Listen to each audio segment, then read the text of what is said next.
and it's great to have Larry on the show. Good to see you, Bo. It's good to see you guys. Everything's good down here. I'm in Florida already, ready for spring training to start. And I didn't realize that the day was today that we got traded, but ironically, you guys brought it up, and brings back some memories, and there's no question about that. Yeah, share some of those with us, because today when guys get traded, it's text, it's agents, it's the messaging is different. What was it like on that day for you? Well, we were in transition. Ruly Carpenter, God rest his soul, was getting ready to sell the ball club, and he was going to send it to Bill Giles, who's been in the organization for a long time. But before he sold the team, him and I talked, and he said, I'm going to give you a 3-year deal. And I said, great. And he says, the only hang up here is we can't sign anything until the transaction goes through with Bill Giles' group. I said, I have no problem with that as long as Bill knows what's going on. He says, don't worry about it. It's going to be taken care of. So lo and behold, the sale goes through, and I get a call from Bill. And I'm thinking, okay, he wants me to come in and sign this contract. He says, hey, can you come up to the office? I want to talk to you. And I said, yeah.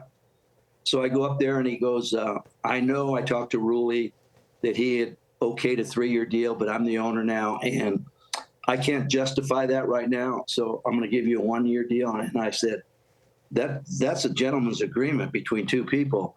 And he says, I know, but I'm the owner, and this is how this is the direction we want to go. And I said, well, if that's the direction you want to go, then you got to try to make a trade. And of course, I was 5-10 at that time. So I had to okay everything. As it turns out, Dallas, after we won the World Series in '80, he went to the Cubs. So I get a call from Dallas, and he says, hey, I know you're having some problems there with front office about your contract. Would you okay a deal with me? And of course, I was very familiar with Dallas. I said, yeah. I said, we just won a World Series in 1980, and I know the Cubs were rebuilding and everything. And he says, we're going to be good. He says, I'm going to turn this thing around here. I said, well, I would okay that trade. I'm not going to okay just any trade, but I would okay. So Bill calls me up, and he says, I got a deal here if you want to go, and it's with Dallas. So I said, I'll go to the Cubs with Dallas. And then Dallas calls me back, and he says, what do you got on Sandberg? Because Sandberg got called up a couple years in a row, and he was taking ground balls with me and everything. And I said, Sandberg's very athletic. He got great hands, good arm. I said, I don't know, I think he's going to hit for average, but I don't know about power. He hits a lot of balls to right field and right center. And I said, can you get him in this trade? And he goes, yeah. I said, I'd take a flyer on him. He said, well, our scouts really like him. I said, go for it. And so the trade was made, and Rhino and I go out to Chicago, and in '84, we almost won everything. We got to the playoffs. Then we got 2 up on San Diego. We go out there and get swept. And as we speak today, when I talk with Rhino, I said, and don't forget one thing, Rhino. You were the throw-in in that trade. You weren't the key ingredient in that trade. And he laughs. And it turns out that Rhino obviously had a tremendous career with the Cubs, Hall of Fame player. And Jim Fry taught him how to pull the ball. He had all kinds of home runs, a tremendous second baseman, had a tremendous career with the Chicago Cubs. That's how story. That all went down. And since then, Bill Giles and I are good friends. But at that time, I could have stopped this whole thing and said, okay, I'll sign the 1 year. But I felt that I deserved that. And I think the reason was, guys, is, Dave Concepcion and I we battled every year about all-star games and who's going to play. And he'd just gotten a long-term contract. And that's when I went to Ruly and said, hey, if Davey got one, why can't he? Says, you got it. But that's how that all went down. It was really weird. What a story, man. I didn't know you were also the scouting director back then, Bo. That's awesome. I just told Dallas, because he said, what kind of player do you think? I said, he's going to be a line drive hitter. I didn't think he was hit that many home runs. I didn't think he was, going to have the career that he had, but he was a tremendous player, tremendous. Bo, what I found interesting is that, yes, the Cubs were kind of in a rebuild, but that '84 team was just loaded, and I had to face them, loaded with veteran guys who knew how to play the game. It was must have energized you when you got over there.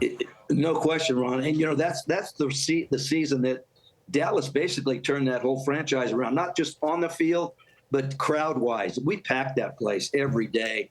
I mean, you have Gary Matthews out there and Bob Dernier and Keith Moreland, Jody Davis, Leon Durham, Ron Say, myself.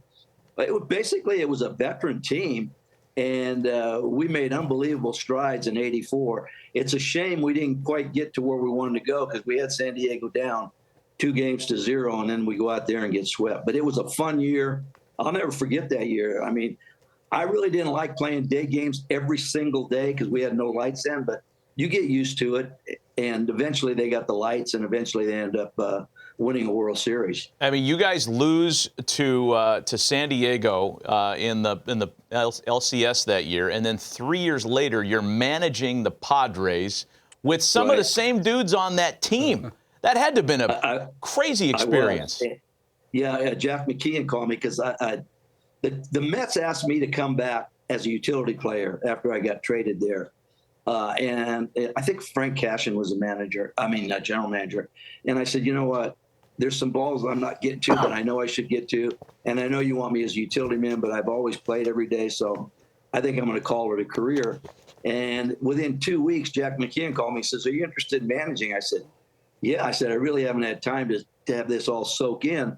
And he said, well, I got an opening in Las Vegas, AAA manager. And I went, wow. So I go out there and we win the championship out there. Then the next year, if you could turn back all the pages in your life, the next year he says, I want you to manage San Diego. If I had a do-over, I would have said, you know what, I need a couple more years down there. But anytime anybody offers you a managerial job after you've been out of baseball for a year, you're jumping at it. But I had guys like Kruk, I had Santiago, I had the Alomar brothers. I had some good young players. And we had to go through that learning how to win process.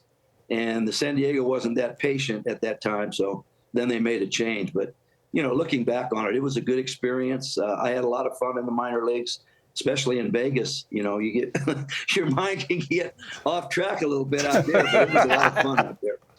It must have given you goosebumps to see Scott Rolen go into the Hall of Fame and speak to how special Scott is as a person and as a player. Unbelievable player, very intense. He was a leader in his own way. If he gave you that look, it's not how we play the game, then you corrected it immediately. Tremendous third baseman. I played with Schmitty. And I'm putting Rolen right defensively now, right there. Tremendous arm.